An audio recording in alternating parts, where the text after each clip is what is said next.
From the latest cruise news and luxury resort openings to Disney updates, travel trends, and destinations around the world, this is the Elevated Escapes Report. I'm Mike. And I'm Kristen. Each week, we'll bring you the stories, trends, and travel headlines that matter most to travelers looking for their next elevated escape. Let's get started. I almost nailed that. Have you noticed I am getting better and better and better? And that was an 8 out of 10, maybe. That was very good. Approaching a 9 out of 10. Very good. Still have to get this is the Elevated Escapes Report down, but that was solid. If I do say so myself. Okay. But again, this is your show this week, Susie. So let's get into the topic. Okay. So the headline that grabbed my attention the most this week was from Holland America, which is a cruise line that we have not had any experience with, but we have heard good things about. Mm-hmm. And they are extending their cruise season throughout the winter.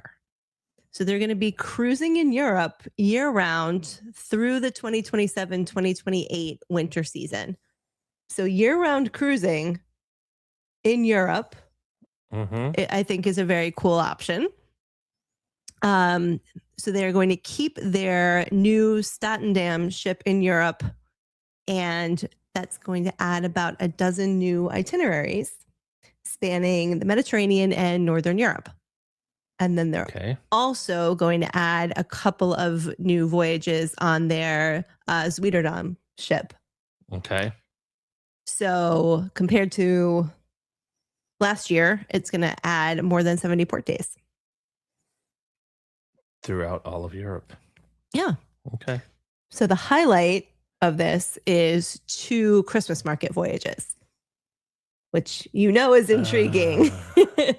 So are they small enough to be doing Christmas markets, or can you actually pull into big ports? So my understanding is that they will bus you. So they're not small enough to get like into Hamburg, but they have a port that they'll bring you to, and then they'll shuttle you into Hamburg. This is intriguing. This is very intriguing because this right now is saying Christmas markets at a lower price point. Potentially. Because you're cruising on bigger ships, quote unquote mega ships, not that Norwegian is as big as Royal Caribbean, but they might be some halfway decent price points, because we've looked at river cruises. And I don't think they're expensive, but I think what this is going to do is it's going to bring in a completely different market than it's entirely other possible. river cruise or Christmas market cruises. Yeah. And different regions. So their first Christmas market voyage is a 13-day Baltic and Scandinavian sailing. Okay. So you can either go round trip from Rotterdam or from Dover. All right. And so they're going to, like I said, they're going to take you to Hamburg, but they're also going to take you to Tallinn, Estonia, and Copenhagen. Very nice. Which are, places you don't necessarily think about Christmas markets in. You think Germany and France, Austria. So they're also going to do overnight stays in Helsinki and Stockholm. So you can explore in the evening there. Love it. And the Helsinki call gives you access to Lapland. So you'd probably get some Northern Light action. So that's a very intriguing option to me. Their second holiday sailing is 15 days, and that is timed right around Christmas, with overnights in Hamburg and Copenhagen, and then a bunch of ports in Norway. Okay. And then once the holiday season is over, they're going to move the ship south for winter and early spring Mediterranean programs. Okay.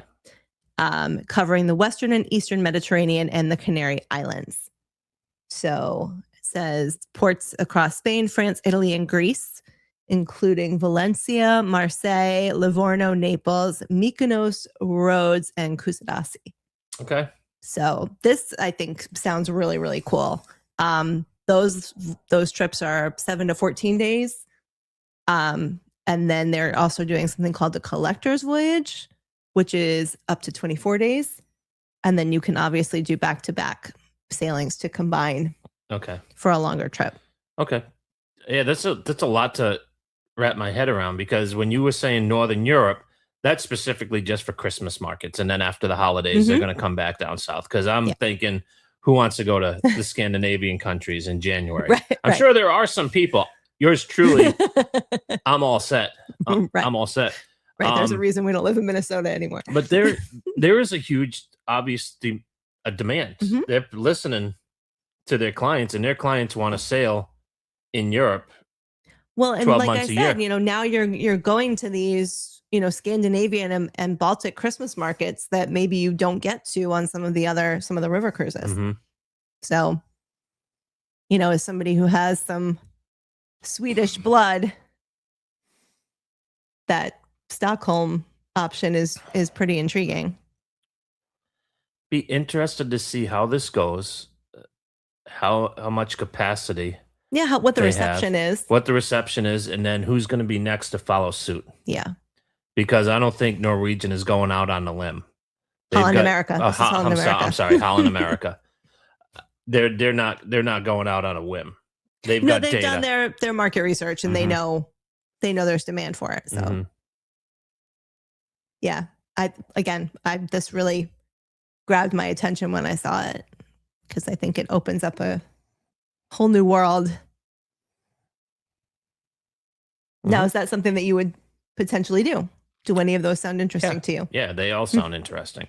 All the Southern European ports are intriguing. After doing our first Med cruise, I want to go back.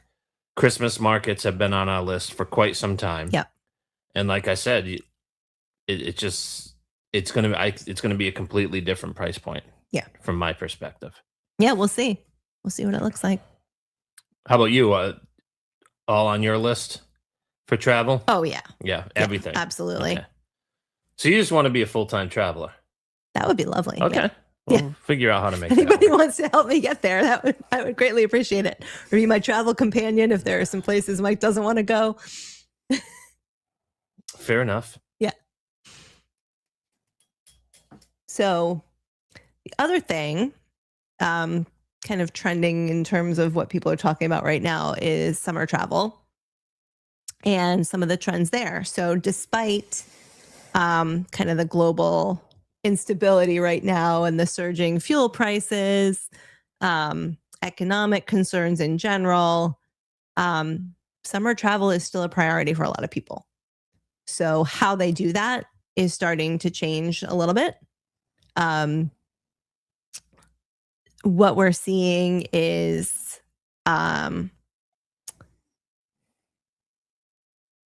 strong demand. So book early, remain flexible, and just kind of think outside of the box a little bit is what I'm getting from this. So Europe is always in high demand in the summer. Italy is number one again. France, UK, Spain, Greece, Portugal, and Ireland are the top countries. Rome is the most booked international city for some agencies. Amalfi Coast is up in popularity. Portofino is up 262% in bookings. Really? Yeah. There's also been quite a bit of demand for Bodrum in Turkey. So if Portofino is up, not to interrupt, but if Portofino is up that much, that's saying that travelers are trying to find outside the box areas to travel to. Smaller towns and more coastal. Because Portofino is not going to be typically on everybody's top 5 list. I wouldn't think. Right. No, I mean, you have Venice and Milan and absolutely Rome and Naples and Florence. This next one kind of surprised me a little bit. Bookings to Canada are on the rise. And where are the destinations? Are there outside of Vancouver? Toronto. Okay. Banff. Quebec City. Richmond, which I'm not sure where Richmond is. No, Quebec City, I mean, that's been on our list Right. after researching the Club Med Right. property that they have there. And Ottawa. Okay. And then longer trips, so 5 to 10 days in Montreal Mm-hmm. and 6 to 9 days in Toronto. Interesting. Yeah. So some of it is because people want to escape the heat. So they want cooler climates. I mean, if you want to escape the heat, there wasn't a better climate than Vancouver, in my opinion. Vancouver was amazing. Vancouver was 65 to 74 In late every July. single day, and it was sunny. Because they don't get that Seattle weather. Everybody thinks because it's on the coast that you're going to get a lot of the Seattle weather, but it's a lot drier. Beautiful, beautiful area of, we the, love of the Vancouver. world. We love Vancouver. Can't speak highly enough. So along that same line, cooler climates, Nordic cities, Oslo, Helsinki, Stockholm, Copenhagen. Mm-hmm. So see that Scandinavian Yep. influence again. Domestic travel is a big thing. People, who are kind of feeling the pinch, want to stay close to home, but they still want to take a trip, and so road trips are a big thing. New York, Florida, California, Texas, and Hawaii actually are some of the top booked states. You can't road trip to Hawaii, but right. I know what you're talking about. Texas is interesting because we talked about how we love California. Obviously, we love Florida. Yeah. That's right. We were talking like international people who visit the United States. Where would they want it? New York City, of course, Los Angeles, San Francisco, Miami Beach. I don't think we had Austin, Houston, or Dallas on our. We did not on our board. No. But, I don't know how much of that is driven. I mean, Austin's a fantastic city. So I've been told. And then that's kind of a gateway to like Texas Hill Country, which I've heard is gorgeous. They've got, like a wine region out there. And then, that Fixer Upper show that I watched a lot, they kind of drew a lot of people to Waco, and that's become a pretty big destination now. They have a big university in Waco too. Baylor University. Yes. Yep. I was surprised. How did you know that? From watching the show. Oh, okay. You didn't watch many Baylor football games. Okay. Not a big Baylor Bear fan. Okay. And the Baylor Bears. Bonus points. I know stuff. Bonus point. Is that called Stockholm Syndrome? You were talking about the city, Stockholm. Is that no, you haven't? No, not really. I mean, it's just osmosis. Osmosis, that's okay.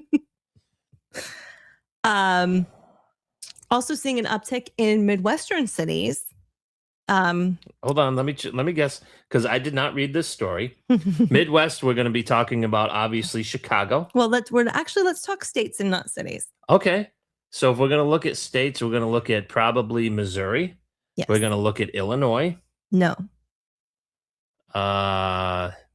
Michigan with the lakes. Yep. Go ahead. Ohio. And the Dakotas. Ooh. Ohio and the Dakotas. So regional amusement parks, national parks, and events. Okay. If you're looking to escape the heat, if you don't want to go as far north as Canada, the Dakotas are going to be right up there. I was up there for a wedding in July, and it didn't get above 62 degrees. Yeah. 4th of July bookings. Okay. Portland, Maine, San Antonio, Houston, Washington State, and Bar Harbor, Maine. Okay. So Acadia National Park. Cruises. Summer cruise bookings are up. Okay. And you have said that you think cruising is still in its infancy. I think it is in its infancy. So ocean cruises are still leading the way. And expedition sailings are up 168%. Wow. The most booked for this particular agency are the National Geographic Lindblad expeditions, HX expeditions, and Quark which we were just watching a video on today. Yes. Another trend, World Cup destinations. Oh, yeah. It's starting this week. Yeah. Yeah. So increased interest in North American host cities in June and July. Kansas City, Philadelphia, Monterrey, Mexico, and Atlanta. Okay. Are kind of the big ones there. And now here's something that I have not heard before. Have you heard of set jetting? No. So set jetting is when you travel. SET. Set jetting. Yes. Exactly how it sounds. You travel to visit popular film and television locations. That's Adam the Woo written all over. For those of you who remember, God rest his soul, Adam the Woo, he used to always visit movie sets and National Lampoon Vacation film sets. So this is Yorkshire, United Kingdom, where the Wuthering Heights was set. Muskoka, Canada, after the release of a film called Heated Rivalry. I think it's a film. I don't even know. Okay. And Rome, following the latest season of Emily in Paris. Okay. So interesting stuff, don't you think? I think that's very interesting. Yeah.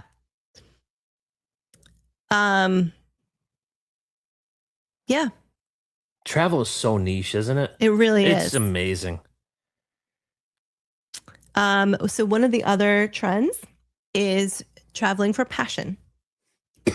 So wellness retreats, international competitions, culinary tours, that sort of thing. So people are finding ways to get themselves away and do things that they love and really take a break and kind of recharge. So all really cool things, I think.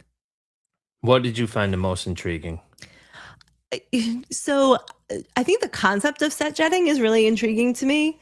I don't know that there's anything I can think of off the top of my head right now where I would be like, I have to go there. I have to see that.